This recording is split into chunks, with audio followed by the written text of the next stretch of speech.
Sir, आज लोकसभेमध्ये आपण कार्यस्थगन प्रस्ताव मांडलेला आहे अजित पवारांच्या दुःखद निधनाच्या संदर्भात. बघा, अपघाती निधनाच्या संदर्भात मुळात एक तर ती इतकी दुर्दैवी घटना आहे की महाराष्ट्रातले राज्याचे उपमुख्यमंत्र्यांचं निधन होतं आहे, एक धडाडीच्या नेत्याचं निधन होतं आहे. आणि त्या अपघातानंतर अनेक, आता काल तर पुन्हा आणखीन कुठली तरी नवीन व्हिडिओ क्लिप मिळाली पेट्रोल पंपावरनं. तर त्या सगळ्यामधनं संशयाचं भूत येण्यापेक्षा याची निष्पक्ष चौकशी होणं गरजेचं आहे. आणि सभागृहामधलं सध्याचं वातावरण पाहता मला बोलण्याची संधी मिळेल असं वाटलं नाही. मला वाटतं हा अतिशय महत्त्वाचा मुद्दा विलंबित होईल म्हणून मी आज त्याच्या संदर्भातलं ॲडजमेंट मोशन टाकलेलं आहे. आणि माननीय अजित पवार साहेबांच्या ह्या दुर्दैवी निधनाची, त्या अपघाताची कसून चौकशी व्हायला हवी. ती एखाद्या सर्वोच्च न्यायालयाच्या किंवा माजी न्यायाधीशांच्या मार्फत व्हायला हवी. इतकी ती निष्पक्ष चौकशी होणं गरजेचं आहे. कारण त्यांनी त्याच्यापूर्वी जी काही विधानं केली आहेत ती विधानं आणि अपघात असा जो काही प्रकार आहे त्याच्यामुळे सर्वसामान्य माणसांमध्ये संशय आहे. किंबहुना काल परवाकडे त्यांच्याच काही आमदारांनी सुद्धा असं बोलून दाखवलं की मुळात अपघात झाल्यानंतर अशा प्रकारची बातमी आली की 6 जणांचं निधन झालं, पण प्रत्यक्षात 5च देह मिळाले. मग 6वं कोण होतं की नव्हतं, त्याचं बोर्डिंग झालं की नव्हतं, असे अनेक प्रश्न त्या सगळ्यांमध्ये उपस्थित होत आहेत. पायलट बदलले का, ऐन वेळेला काही बदल झाले का, म्हणून याची कसून चौकशी व्हायला हवी. आणि म्हणून तशा पद्धतीची मागणी मी माननीय लोकसभेचे अध्यक्ष यांच्याकडे केलेली आहे. संसदेमध्ये प्रफुल्ल पटेल आहे, सुनील तटकरे आहेत, हे दोन्ही नेते आहेत, त्यांच्याकडनं मला वाटतं हा प्रश्न मला विचारण्याचे त्यांना विचारा, तुम्ही त्यांना विचारणं गरजेचं आहे. या प्रश्नाचं उत्तर मी देणार नाही. माझ्या दृष्टीनं माझ्या महाराष्ट्रातला कुठल्याही पक्षाचा नेता असू द्या, पक्ष नाही, आमच्यावरचे संस्कार वेगळे तर त्यांचे वेगळे असतील. त्यामुळे आम्हाला असं वाटतं की हा जो काही प्रकार आहे याची चौकशी व्हायला हवी अशी आमचं ठाम मत आहे. शरद पवार यांनी तर म्हटलं होतं याचा घातपात नाही असं. मला वाटतं माननीय शरद पवार साहेबांनी जे काही विधान केलं असेल ते त्या काळातल्या जे काही प्रसंग उद्भवू नये अशा पद्धतीचं असेल, त्यामुळे त्यांनी ते विधान केलं असेल. पण चौकशी करू नये असं त्यांच्या विधानात कुठेही आलेलं नाही असं मला माझ्या माहितीत आहे. ममता बॅनर्जींनी जे विधान केलं होतं की न्यायाधीशांच्या मार्फत चौकशी करावी किंवा न्यायपालिकेच्या माध्यमातून, तोच तुमचाही मुद्दा. आमचा पण माझा तेच मुद्दा आहे ना. तर बाकीच्यांची चौकशीच काय, मला सगळं 279 लोक त्या एअर इंडियाच्या विमानातनं अपघात झाल्यानंतर आज सगळ्यात त्या चौकशीचं फलित काय आहे कळलं का? काही छोटी गोष्ट आहे का? 279 लोक जातात, विमान बुडवून अगदी 2 किलोमीटर पण गेलं नसेल ते, अशा अवस्थेमध्ये जर जात असेल तर त्याच्या काय झालं, त्याच्या फलित काय आहे. आणि तशाच पद्धतीने होऊ नये म्हणून न्यायालयाचे स्वतंत्र पद्धतीने चौकशी करत काय त्या DGCAने केलं ते विचारा ना. मग हे विचारण्यापेक्षा अगोदर माझा प्रश्न आहे ना. मग DGCAने त्या संदर्भात काय केलं त्याचं उत्तर पण द्या. ट्रेड डील झालेली आहे डोनाल्ड ट्रम्प यांच्यासोबत. त्या ट्रेड डीलवरून शेतकऱ्यांचं खूप मोठं नुकसान होईल असं सांगितलं जात आहे, कारण अमेरिकेच्या शेतकऱ्यांसाठी भारताच्या दारं उघडी झालीत असं सांगितलं जातं.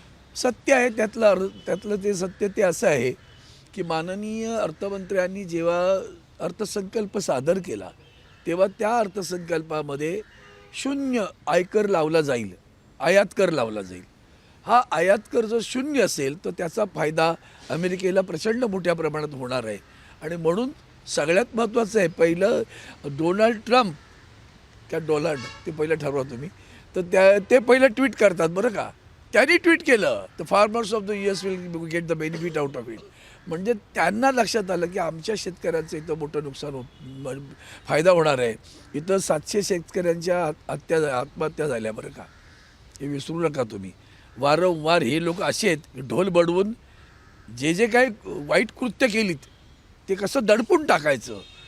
शेतकऱ्यांच्या न्याय हक्कासाठी लढणाऱ्या शेतकऱ्यांना 750 शेतकरी मृत्यू पावले त्या सगळ्या आंदोलनामध्ये.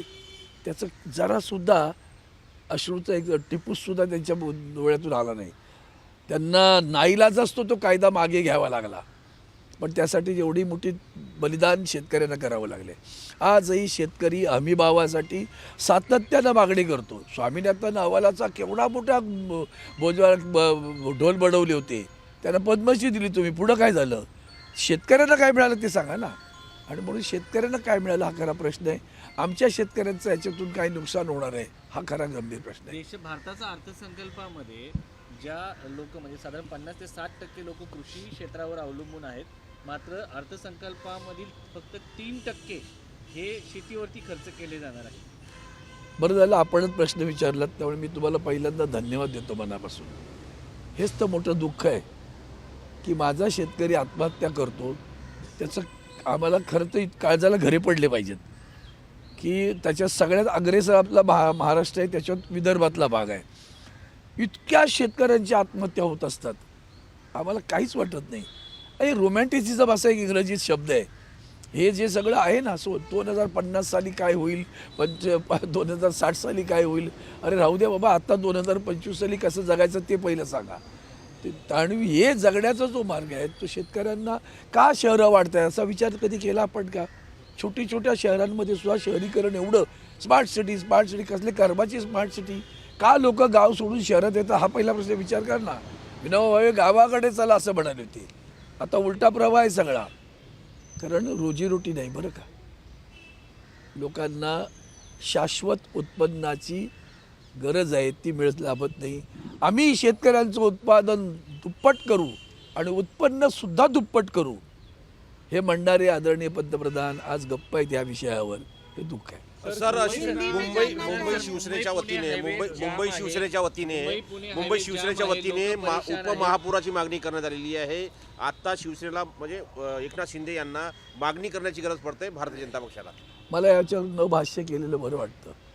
जनतेने ठरवायचं आहे. आता माझी खरंच आता म्हणे कोण जिंकतं हारतं हा विषय नाही. निवडणुकीत हा विजय आणि हार ही असते, पण पैशाचं वाटप आमच्या मुंबई शहराला कधीही लागण लागली नव्हती. ती लागण मुंबई शहराला लागली. तुम्ही सर्व माध्यमांनी, मी त्याच्यावर जास्त गंभीर आहे, हे का घडतं? कारण लाचार. आणि म्हणून मतदारांनी सुद्धा, तुम्हाला वाटत नाही का लोकशाही जिवंत ठेवावी? तुम्हाला वाटत नाही का की आपल्याला परमपूज्य भारतरत्न डॉक्टर बाबासाहेब आंबेडकरांनी संविधानाच्या मार्फत मतदानाचा अधिकार दिला आहे, तो अधिकार आपण विकतो, हे तुम्हाला योग्य वाटतं का? मतदारांना सुद्धा माझा प्रश्न आहे. आणि म्हणून जेव्हा बिनविरोध निवडून येतात, हा तर मोठा पराक्रम झाला इतिहासातला. एवढे मोठे बिनविरोध निवडून येण्याचे म्हणजे धाकदपटशा, प्रलोभनं ही दोनच मार्ग आहेत त्याच्यामधली. लोकांना अर्ज भरू न देणं इथपर्यंत अडचणी निर्माण करण्याचं सत्तेचा गैरवापर किती झाला पाहिला. त्याच्यामुळे हे अशा लाचार लोकांना अशीच परिस्थिती, इथं काहीच नाही आहे तुम्ही म्हणता तशी मागणी करावी लागली, याच्यापुढे आणखीन वाईट परिस्थिती येईल. पहा, काळ सोडून गेल, लक्षात ठेवा.